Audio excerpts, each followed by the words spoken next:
আমার ছেলেরা কেন ফজরের নামাজ পড়ো না ভাইয়া? এই বাপ, আপনাদেরকে বলি, খোদার 365 দিনে 365 দিনের একটা বছর মুসলমানের একটা ছেলে একটা মেয়ে কোনদিন ফজরের নামাজ পড়ে না। আপন ঘরে ঘুমায়, বাবা আছে মা আছে, মুসলমানের ঘরে ঘুমায়, একটা বছর কোনদিন ফজরের নামাজ পড়ে না। আমার দৃষ্টিতে আমি তাকে মানুষের বাচ্চা মনে করি না। ভাই, কোনো মানুষের বাচ্চা না, ভাই ইমানদারের সন্তান হইতে পারে না, ভাই মুসলমানের সন্তান হইতে পারে না, মুসলমানের বাচ্চা হইতে পারে না। 365 দিনের একটা বছরে, আরে নাফরমান তুই এত বড় জানোয়ার কেমনে হইলি? তুই মালিক রে এভাবে কেমনে ভুলে গেলি নাফরমান? এই বাবা বলো না, ছেলেরা বলো না, শেষ পর্যন্ত উলঙ্গ নারী দেখে কি অর্জন হলো? নর্তকী দেখে বন্ধু কি পাইলা? জীবনে সুখ কি কি পাইছো বলো ভাইয়া? আমি তো জানি অসংখ্য যুবক, আমি তো ব্যক্তিগত কথা বলি, অসংখ্য যুবকের চিঠি আমার পকেটে থাকে, অসংখ্য যুবকের কথা আমি তো শুনি। শেষ পর্যন্ত উলঙ্গ নারী, নর্তকী, এই মোবাইলের অশ্লীল ছবি, সারা রাত জিনা ব্যভিচারের দৃশ্য দেখে শেষ পর্যন্ত পরিণতি কোথায় গিয়ে দাঁড়ায় এটা তো আমরা জানি ভাইয়া। শরীর শেষ, যৌবন শেষ, 18 বছর বয়স হয় নাই, এত সুন্দর ছেলে হওয়ার কথা, 17-18 বছর না হইতেই সাফা ভিতরে চলে গেছে, চোখ ভিতরে ঢুকে গেছে, কোমরের হাড্ডি গোশত চলে গেছে। ঘটনাটা কি বন্ধু? এমন অক্ষম হয়ে গেল কেন? চেহারা এমন বিভৎস কেন? চেহারা এত মলিন কেন? তোমার সমবয়সী 2-1 বন্ধু ছাড়া তোমারে কেউ তো ডাকে না ভাইয়া। কোন নাফরমানকে কেউ ডাকে না, কোন নাফরমানকে কেউ আদর করে না, সম্মান করে না। আল্লাহর কসম, একজন সুদখোর সে বলুক, তাকে কেউ ইজ্জত করে না। কোন ঘুষখোর, জিনাখোর, বেবিচারীকে কেউ ইজ্জত করে না, ইজ্জত করে না। আমি নিজে দেখছি, সামনে বলছে জি স্যার, জি স্যার, জি স্যার, 50 বার কইছে মনে 5 মিনিটে এক লোক। আমি সবার কথা বলি না, একজনকে আমি দেখছি আমার সামনে, সে তার বসের 5 মিনিটে মনে 50 বার কইল জি স্যার, জি জি জি জি। হেইতে কথা কইয়া সারে না, হেইতে শুধু জি স্যার কর। 5 মিনিট পরে বেটা চলে গেছে। ওই বস এইতে জাগাত দাঁড়াইয়া কয়, হুজুর মন্ডা চাইছে একটা ফাসাত লাত্তি দিই। আমি কইলাম আস্তাগফিরুল্লাহ, আপনি এটা কিতা কইলেন? আপনি দি জি স্যার কইতে কইতে ফেনা উড়ে এলেন, ওহন আপনি কোন ফাসাত লাত্তি দিতেন মন চাইছে? এই তখন শুনেন মিয়া, সে সরাসরি বলছে হুজুর কাটটা সুদখোর, এই শব্দটা কইছে, কাটটা সুদখোর। বলে এটা ইজ্জত হইল? এই শব্দটা বলছে সে, হুজুর কাটটা সুদখোর। কিরে হারামখোর, সম্মান কই? সুদখোরের ইজ্জত কই? হারামখোরের ইজ্জত কই? সম্মান কোথায়? বিল্ডিং এ না করছে বিরাট, মানুষে তো আটতে যাইতে করে সুদের টিয়া, তো লাভ হইল কি? মানুষে তো আইতে যাইতে এটা বলে বাটফারির টাকা, 2 নম্বরই টাকা, তো লাভ হলো কি? সম্মান কোথায়? ইজ্জত কোথায়? এই জন্য বাপ, আল্লাহকে সেজদার মধ্যে সম্মান। যে কপালে সেজদা নাই, প্রিয় বন্ধু, প্রিয় বাপ, আহা, একটা অটো চালায় 1 ওয়াক্ত নামাজ পড়ে না, একটা সিএনজি চালায় 1 ওয়াক্ত নামাজ পড়ে না, দিন শেষে সব যাইয়া থুইয়া, গ্যাস মালিকের জমা, এরপরে রাস্তার জিপি, সবকিছু যাইয়া থুইয়া 1000 বা 1200 টাকা, 1500-2000 টাকা হয়তো টিকছে। আহা বন্ধু, মাত্র 1500 টাকার জন্য এত বড় মালিককে ছেড়ে দিল।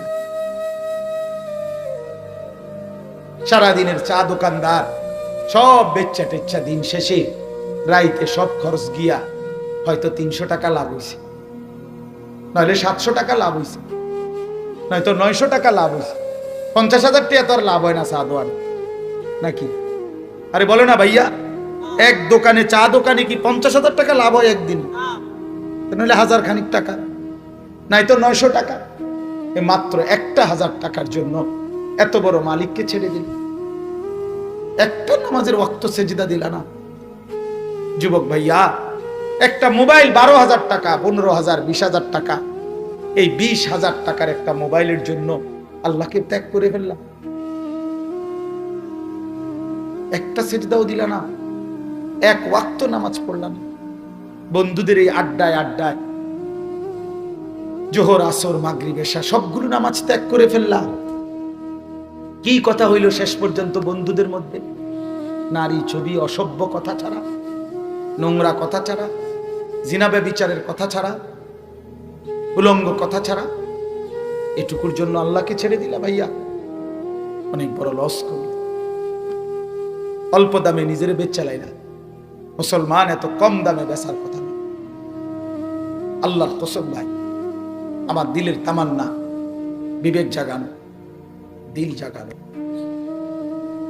কিতাবের মধ্যে আছে রাসূলুল্লাহ সাল্লাল্লাহু আলাইহি সাল্লাম সর্বশেষ সোমবার দিন রবিউল আউয়াল মাসে নবীজি যেদিন ইন্তেকাল করছেন, সেদিন উম্মতকে শেষ নবী দেখছিলেন। শেষ দেখা নবীজি সমস্ত সাহাবীদেরকে একত্রে দেখছিলেন যেই নামাজে, ওই নামাজের নাম হলো ফজরের নামাজ। আল্লাহর কসম, সোমবার দিন ফজরের নামাজের ওয়াক্তে নবীজি উম্মতকে শেষ নামাজে সবাইকে দেখছে একসাথে। দেখা চোখের পানি ফেলে কাঁদছিলেন। আর আম্মা জান আয়েশা রাদিয়াল্লাহু তাআলা আনহাকে বলছে, আয়েশা, আমার 23 বছরের মেহনত সার্থক। আমার উম্মতরে আমি একসাথে ফজরের নামাজে ভরা দেখলাম।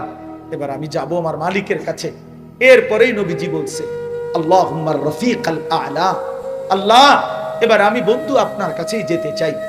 ওই দিন জোহরের আগেই সূর্য পশ্চিম দিকে হেলার সময় আল্লাহর নবী সাল্লাল্লাহু আলাইহি সাল্লাম ইন্তেকাল করছে। জোহরের নামাজে আর উম্মতকে দেখে নেই, ফজরে দেখছে শেষ। যে নবী ফজরের নামাজে শেষ দেখা গেছে, সেই নবী যখন হাসরের ময়দানে দোস্ত উম্মতের আমল নামা দেখবে, তুমি যখন যাইয়া বলবে, ইয়া রাসূলুল্লাহ, আমি আনিসুর রহমান, এটা আমার আমল নামা, আমার জন্য একটু সুপারিশ করেন। আল্লাহর নবী আমল নামা দেখবে। বছরের পর বছর, দিনের পর দিন 5 ওয়াক্ত নামাজ পড়ে নাই, ফজরের নামাজ নাই। 30 বছর উম্মত আমার সুদ খাইছে। 30 বছর নর্তকীর নাচ, জিনা, ব্যভিচারের দৃশ্য, নাটক, সিনেমা অনবরত দেখছে। আমার বান্দা 50 বছর তার ঘরে লাগাতার রঙিন টেলিভিশন, নাচ গান চলছে।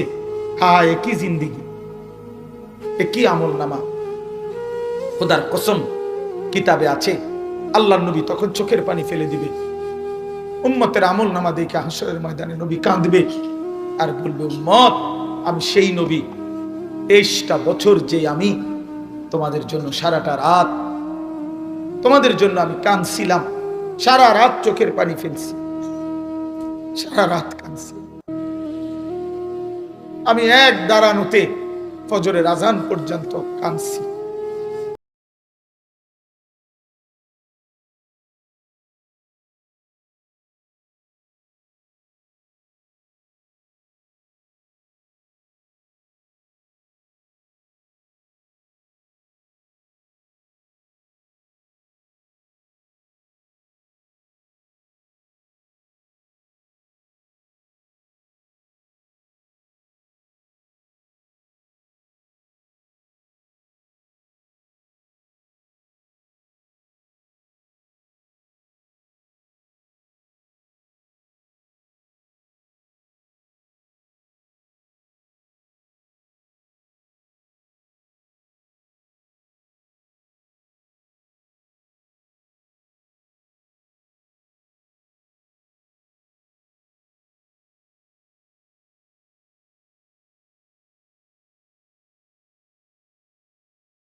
হয় আজকের রাত যদি আর ভোর না হয়, কি হবে সকল? প্রতিদিন রাস্তাঘাটে অ্যাক্সিডেন্ট করে কত মানুষ স্বপ্ন নিয়ে ঘরে ফিরে, সে তো আর ঘরে ফিরে না। আমার এই ছোট্ট জিন্দিগি আমি আজকে 21 বছর ওয়াজের জীবন। এই 21 বছরে তো আমার জিন্দিগি ঘরে এবং মাহফিলের চাইতে আমার জীবনের বেশিরভাগ সময়টা তো রাস্তায় রাস্তায় রাস্তায় রাস্তায়। ওয়াজ তো করলাম 1 ঘন্টা, কিন্তু আমার ফিরে যাইতে হবে তো 2.5 ঘন্টা 3 ঘন্টা। আমি শরীয়তপুর বয়ান করে রাত্রে 1টায় রওনা দিছি, ফজরের আজান দিছে, বাসায় এসে পড়ছি। তাহলে ওয়াজে ছিলাম মনে করেন 1 ঘন্টা, রাস্তায় তো ছিলাম 4 ঘন্টা। এভাবে তো জিন্দিগি। এই ছোট্ট জীবনে কত মানুষের অ্যাক্সিডেন্ট দেখলাম, কত লাশ দেখলাম, কত যুবকের হাত পাও দেখলাম। আমার সামনে মোটরসাইকেল ছাড়ছে, একটু সামনে গিয়া 2টা পাওটা ভাঙিয়া গেছে। কুত্তার মতো একটা মোটরসাইকেল পাইলে কুত্তাও এত জোরে দৌড়ায় না, এই হাইওয়ান যত জোরে দৌড়ায়। একটা কুত্তার তুনো জোরে মোটরসাইকেল এটারে ছাড়ে। ওমা, এটা কি পাগল, এটা কি মাতাল, এটার অর্থ কি, ব্যাখ্যা কি, আমি কিছু জানি না। কারে দেখায় আর দেখবো কেমনে? তুই তো গেছো দেখা, দেখবো কেমনে? মনে করেন আমি নিয়ত করলাম আমি কিন্তু দেখুম যে তোমার এই অসাধারণ মোটরসাইকেল চালানোটা দেখুম কেমনে, আমি কি তোমার লোকের দৌড় দিতে আর মনে হবে? তো এটা দেখে কে? যে দেখে হে দেখতে দেখতে তো তুমি ফা করে, তুমি তো গেছো আরো 6 মাইল দূর, তো এটা দেখে কে? এই মাতাল এদের চিকিৎসা কি বলে? নিজে জানে একটু সামনে গেলেই ডিস্ট্রিক্টের মধ্যে, কাবার্ডের মধ্যে, লরির মধ্যে বাড়ি খাইয়া পাউডা ভাঙ্গা যাবে, মাথাটা ফাইটা যাবে, কোনো পরোয়া না, কোনো পরোয়া। আল্লাহ আমাদেরকে মাফ করে দেন। ছেলেরা ফিরে আসো বাপ। এতক্ষণ ধরে এই কথাটা বললাম। ফজরের নামাজ গুরুত্বপূর্ণ নামাজ। ফজরের নামাজ মুমিনের নামাজ।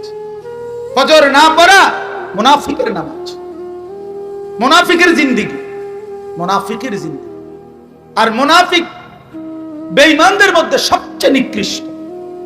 এই জন্য আমরা প্রত্যেকেই আজকে রাত গভীরে নিয়ত করি ইনশাআল্লাহ ফজরের নামাজ পড়ব। বলো ভাইয়া, বলো ইনশাআল্লাহ। এই ব্যাপারে একটা শেষ কথা বলি, ফজরের নামাজ নিয়মিত পড়বে যারা, আগামী দিনে ইমাম মাহদির সৈন্য হবে তারা, দাজ্জালের বিরুদ্ধে লড়বে তারা। ফজরের নামাজ না পড়লে তুমি মাহদি চিনবা না, তুমি দাজ্জালের খপ্পরে হারায় যাবে। মনে রাখো, আমার এটা হাদিস, এটা হাদিস বানাইয়া বলি না।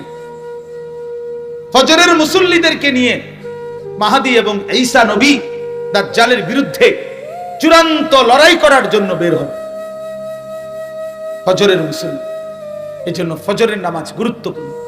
ফজরের নামাজ মুমিনের বিজয় হয়, ফজরের নামাজে বাতিলের পরাজয় হয়। আল্লাহ আমাদেরকে বুঝ দান করেন।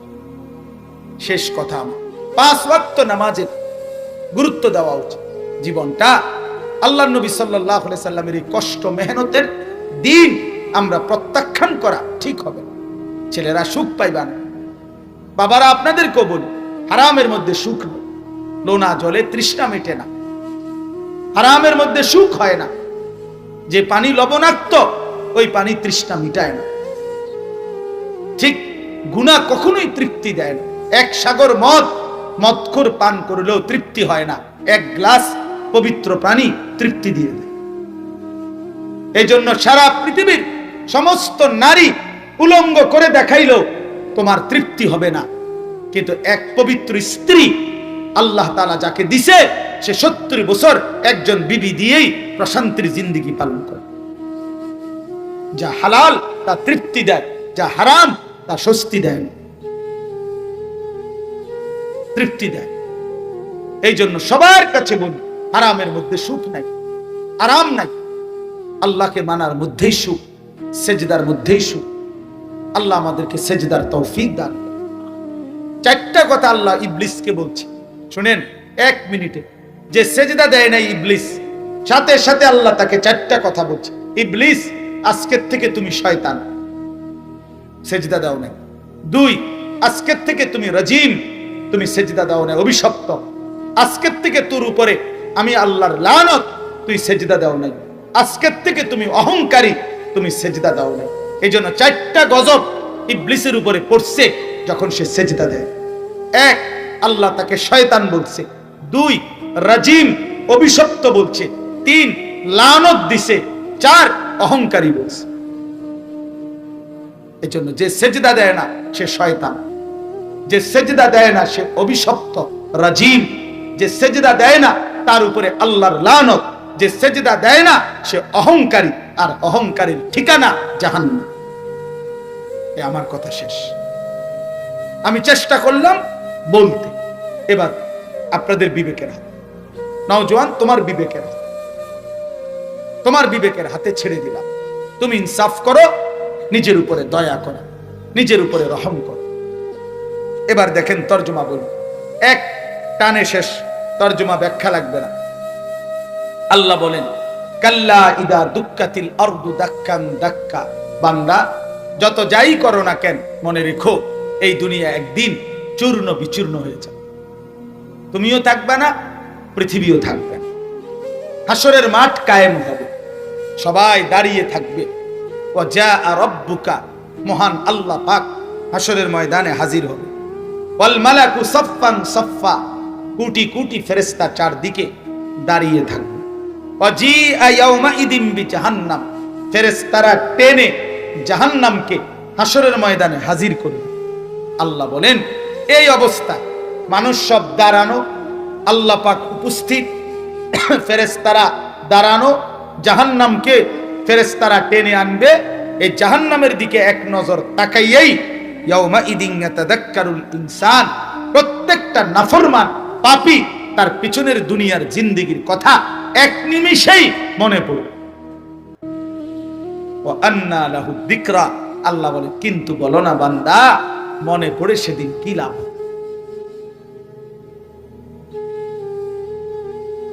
কি লাভ? ইয়াকুলু ইয়া লাইতানি কদ্দামতু লিহায়াতি।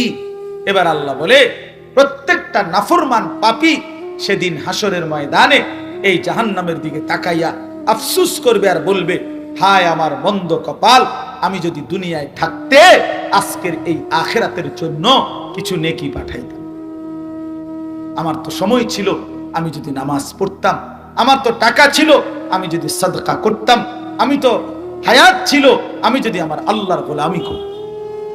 ফায়াউমাইদিন লা ইউআযযিবু আযাবাহু আহাদ, আল্লাহ বলে বান্দা, সেদিন আমি আল্লাহ তুমি নাফরমানকে এমন শাস্তি দেব, এমন শাস্তি তোমাকে জগতে আর কেউ দেয় না। ওয়ালা ইউসিকু ওয়াসাকাহু আহাদ, আমি নাফরমানকে আমার ফেরেশতা দিয়া এভাবে বাঁধবো, এমন বাঁধা বেঈমান আর কেউ তোকে বাঁধে নাই। আল্লাহ বলেন অত্যন্ত ভয়ানক শাস্তি। এরপরে আল্লাহ বলেন তার বিপরীতে যারা আমার নেককার বান্দা, ইমানদার বান্দা, আল্লাহ তাদেরকে ডাক দিবে, ইয়া আইয়াতুহান নাফসুল মুতমাইন্না, হে আমার পবিত্র আত্মা, নেক আত্মা, ইমানদার বান্দা, ইরজিই ইলা রাব্বিক, তুমি ঘাবড়াইও না। ওই ফিডা দেখা, ওই বান্দা দেখা তুমি ঘাবড়াইও না। তুমি তোমার রব, তোমার রবের দিকে আসো, রবের দিকে। এখানে মজার কথা লিখছে তাফসিরে, আল্লাহ হাসরের ময়দানে ডাক দিবে, রবের দিকে আসো, রবের দিকে। এই রবের দিকে বলবে কেন? বলবে তোমার রব তোমার খুব পরিচিত বান্দা, তুমি 5 ওয়াক্ত নামাজে প্রতি রাকাতে বারবার রবকে মনে করছিলা। একবার নিয়ত বাইধা আলহামদুলিল্লাহি রব্বিল আলামিন, এখানে একবার রবকে বলছিলা। এই এক রাকাতে রুকু দিয়া সুবহানা রব্বিয়াল আযীম কমপক্ষে 3 বার রবকে বলছিলা। রুকু থেকে দাঁড়াইয়া রব্বানা লাকাল হামদ, এখানে একবার রবকে বলছিলা। একবার আলহামদুলিল্লাহতে রব, 3 বার রুকুতে রব, 4 বার রুকু থেকে দাঁড়াইয়া একবার রব, 5 বার সেজদার 2টা সুবহানা রব্বিয়াল আ'লা, এখানে 3 বার 3 বার 6 বার। এই 6 বার আর 5 বারে 11 বার প্রতি রাকাতে রবকে তুমি ডাকছিলা 11 বার। রব তোমার খুব পরিচিত। ফজরেও রবকে ডাকছো, জোহরেও রবকে ডাকছো, আসরেও রবকে ডাকছো, মাগরিবেও রবকে ডাকছো, এশাতেও ডাকছো, আউয়াবিনে ইশরাকে তাহাজ্জুদে বারবার। বান্দা, যে রবকে ডাকছিলা আজ সেই পরম রবের কাছে আসো। রাদিয়াতাম মারদিয়া, তুমিও আমার উপরে রাজি, আমিও তোমার উপরে রাজি। ফাদখুলি ফি ইবাদি ওয়াদখুলি জান্নাতি। এরপরে আল্লাহ বলবে, আমার নেককার বান্দা আরো আছে ওইদিকে, ওদের সাথী হও, একসাথে জান্নাতে ঢুকো। তোমরা ভিআইপি, তোমরা আল্লাহ একসাথে ছো, তোমাদেরকে সর্বোচ্চ অনার দিয়ে জান্নাতে নেওয়া। এই জন্য দোস্ত, আমরা বোকা না, কষ্ট করে হলেও 5 ওয়াক্ত নামাজ পড়ি, বেকুব দেখে না। তুমি আম করে বেউকুব পাইব না, মানুষের বেড়ি দেখি না, আমরা বেকুব। এই কারণে আমরা পড়ালেখা করছি, কুমিল্লা ভিক্টোরিয়া কলেজ থেকে মাস্টার্স পাস করছি, সায়েন্স বিজ্ঞান বিভাগ থেকে 1998 সালে দাখিল এসএসসিতে সমগ্র বাংলাদেশে সর্বোচ্চ নাম্বার পেয়ে ফার্স্ট হয়েছে, 1 নম্বর। আলহামদুলিল্লাহ, বোকা বাইবেন না, বেউকুফ মনে করেন। কওমি মাদ্রাসা থেকে দাওরা পাস করছে, অর্থ হইল এটা ফুডাঙ্গিরি লেগে কইতেছি না, বুঝাইতেছি আল্লাহকে নারাজ করে তুমি কি বেশি অর্জন করলে, আর আল্লাহকে সেজদা দিয়ে আমরা কি হারাইলাম, কি হারাইলাম? তুমি কি বেশি পাইয়া লাইলা? ভাত তরকারি আপনারা কোন আইটেমটা বেশি খাইয়া লাইলেন? নাফরমান আমরা খাই নাই কিতা? এই নাফরমান, বলো না কোনটা বেশি পাইছো তুমি? আল্লাহকে নারাজ করে কি বেশি পাইছো বলেন? একজন হারামখোরকে জিজ্ঞেস করেন, ওই সুদখোর, তুই বেশি দুনিয়া কি ভোগ করলি নাফরমান, যা আমরা পাই নাই? একজন হারামখোরকে বলে কি বেশি দুনিয়া ভোগ করছে? খাট পালং সোফা ফার্নিচার এটি আমগো করে নাই, আমরা চিনি না, আমরা মাটিত ঘুমাই। কথা বলেন না কেন? ইমানদার সব মাটিত ঘুমায়, তো কি আপনি কিতা উল্টে এলেছেন? জিন্দিগি কি, দুনিয়াটা কি ভোগ করলাম আমরা? কি দুনিয়া আসলে কিতা খাই আমরা?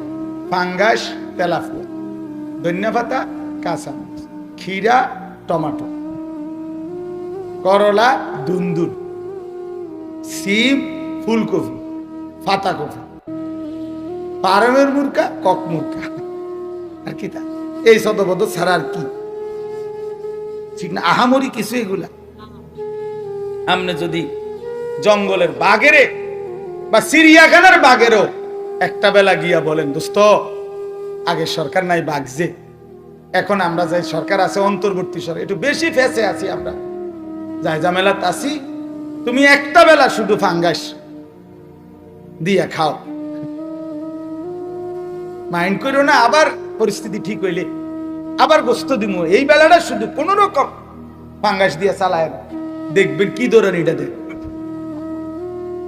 বলবে না ও বেড়া দাঁত ফালাই দেবো বেড়া। আমরা বংশের 14 গোষ্ঠী গোস্ত ছাড়া জীবনে কিছু লোকমা দেই না। আমাদের সেই মালিক, যে মালিক প্রতিনিয়ত আমাদেরকে গোস্ত খাওয়া। তো আল্লাহ তাআলা তো জানোয়ারকে আমাদের চাইতে বেশি দুনিয়া খাওয়া, ঠিক না? একটা হাতি 250 কেজি খাবার খায় একদিন, প্রাণীবিদ্যাদের গবেষকদের। একটা তিমি 200 জন মানুষের সমপরিমাণ 1 লোকমা খাবার খায়। একটি হাতি একদিনে 90 লিটার পানি পান করে। চিড়িয়াখানা ওই দুলা হাজারা সাফারি পার্ক একটা জায়গা আছে কক্সবাজারের থেকে আসার পরে, আমার একবার আমার ঘনিষ্ঠ মানুষ পরিচিত ওখানে চাকরি করে, উনি আমারে দেখতে নিয়েছিলেন, দেখাইতে আমি গেছিলাম। ওইখানে দেখছি বাঘেরে, আমি যখন গেছি গোস্ত দিছি, তো বললাম যে ভাই কদ্দুর দিলেন গোস্ত? কয় হুজুর জঙ্গলের সমপরিমাণ তার পায় না, চিড়িয়াখানা একটা সীমিত। আমি সীমিতটা কদ্দুর? যে প্রতি বেলায় 20-22 কেজি গোস্ত দেওয়া এক একবারে খায়। আপনারা এখানে একজন ভাগ্যবান, হাত উঠান যে 22 কেজি গোস্ত এক বসায় খাইতে পারবেন। আপনি এটা গুড়ান উড়ান হেবড়া, যে দাঁড়াইব তার সে গুলেন। আর যদি কেউ হিম্মত করে, আমি থাকিয়া জমাইছি কালকে তোমারে 22 কেজি গোস্ত খাবাইয়া মরলে মরছি, তো খাবাইয়া জমত সম্ভব? এটা আসলে কি দুনিয়া ভোগ করে? প্রিয় ভাই, বুঝতে শেখো। আমি যদি পারতাম তো তোমার বুকের কাছে গিয়ে বলতাম, তোমারে জড়ায় ধরে বলতাম, কি দুনিয়া ভোগ করলাম? খুব বেশি কিচ্ছু, শুধু শুধু আখেরাত বরবাদ করে দিলাম। আল্লাহ আমাদেরকে বুঝ দান করেন। আমরা সবাই যদি চেষ্টা করি, ফিকির করি, সম্ভব। আল্লাহ তাআলা আজকের এই মাহফিল কবুল করেন, এই ইন্তেজামের মধ্যে বরকত দান করেন। তোমরা অনেক নওজোয়ান ছিল, প্রিয় ভাই, যত ধমকাইছি মাকসাদ খোদার কসম তোমার সাথে কোনো দুশ্মনী নেই। প্রিয় ভাই আমার, দুশ্মনী হবে কেন? সারা পৃথিবীতে ইসলাম এবং মুসলমানদের বিরুদ্ধে ষড়যন্ত্র চলছে, কিন্তু এরপরেও বাস্তবতা হলো বর্তমান পৃথিবীটা, আগামীর পৃথিবীটা মজলুমের বিজয়, ইমানদারের বিজয়, ইসলামের বিজয়ের পতাকাই উঠছে। সারা পৃথিবী নড়ে উঠছে, নতুন করে মজলুমের বিজয় হচ্ছে। জায়গায় জায়গায় পৃথিবীতে জালেমের পতন হচ্ছে, স্বৈর শাসকের পতন হচ্ছে, ফ্যাসিস্টের পতন হচ্ছে। 5ই আগস্ট এক জালেম ভাগছে, 8ই ডিসেম্বর সিরিয়াতে আরেক জালেম ভাগছে। আগামীতেও আরো নতুন নতুন উইকেট পড়বে ইনশাআল্লাহ। 2 উইকেট পড়ছে এবছর। 24 সালে কয় উইকেট পড়ছে? 5ই উইকেট পড়ছে বাংলাদেশের উইকেট, আর 8ই ডিসেম্বর পড়ছে সিরিয়ার উইকেট। 2024 সাল উইকেট পড়ার বছর। এবছর বোলিং ভালো হয়েছে, কররা বোলিং হয়েছে করা। এই জন্য 5ই আগস্ট 1 উইকেট পড়ে গেছে, 8ই ডিসেম্বর আরেক উইকেট পড়ছে। ইনশাআল্লাহ 2025 সালে আরো উইকেট পড়বে ইনশাআল্লাহ। ইসরায়েলের ওই কুত্তা প্রধানমন্ত্রী নেতানিয়াহু, ওই কুত্তার উইকেটটাও পড়ে যাবে ইনশাআল্লাহ। দেখো নওজোয়ান, দেখো ইনশাআল্লাহ দেখো বিজয় ফিলিস্তিনের হবে। বলো ইনশাআল্লাহ বিজয় হবে ফিলিস্তিনের। ভারতের ওই গুজরাটের কসাই, অসংখ্য ইমানদার মুসলমানের হত্যাকারী, ওই মোদির উইকেটে পড়ে যাবে ইনশাআল্লাহ। ওরা আমগরে 130 কোটির ভয় দেখায়, ওরা আমাদেরকে আলু দিবে না, পেঁয়াজ দিবে না, ওরা আমাদেরকে আটা দিবে না। আরে বেঈমান, আলু পেঁয়াজ আটা তোদের আব্বার না, ভারতের আব্বার পেঁয়াজ না, মোদির বাপের পেঁয়াজ না। তোদের 130 কোটি বেঈমানকে যিনি খাওয়ায় তিনি আমার আল্লাহ। তোদের কি আবার, তোদের মূর্তি ছাড়া বে ছাড়া আছে কি বেঈমান? বেঈমান আমি যারে সেজদা দেই উনি তারে খাওয়ায়, এটা আমারে দমকায়। মন্ডা চায় এখন কন্যাই, এখন কন্যাই বেটা, কারে ধমক দেশ বেটা? 130 কোটি না 230 কোটি বেঈমানের মোকাবেলায় আমাদের একজন, তিনি আল্লাহ। তিনি কে? আর আমাদের আল্লাহ আকবার, বড় বড় কিনা আমাদের আল্লাহ? তাহলে বলো আল্লাহু আকবার, বলো আল্লাহু আকবার। দাঁড়ায় বলো, দাঁড়ায় বলো, দাঁড়াও জওয়ান, ওঠো নওজোয়ান, দাঁড়াও নওজোয়ান, জাগো নওজোয়ান, বলো আল্লাহু আকবার, নারায়ে তাকবীর, আল্লাহু আকবার, বলো, আওয়াজ করো।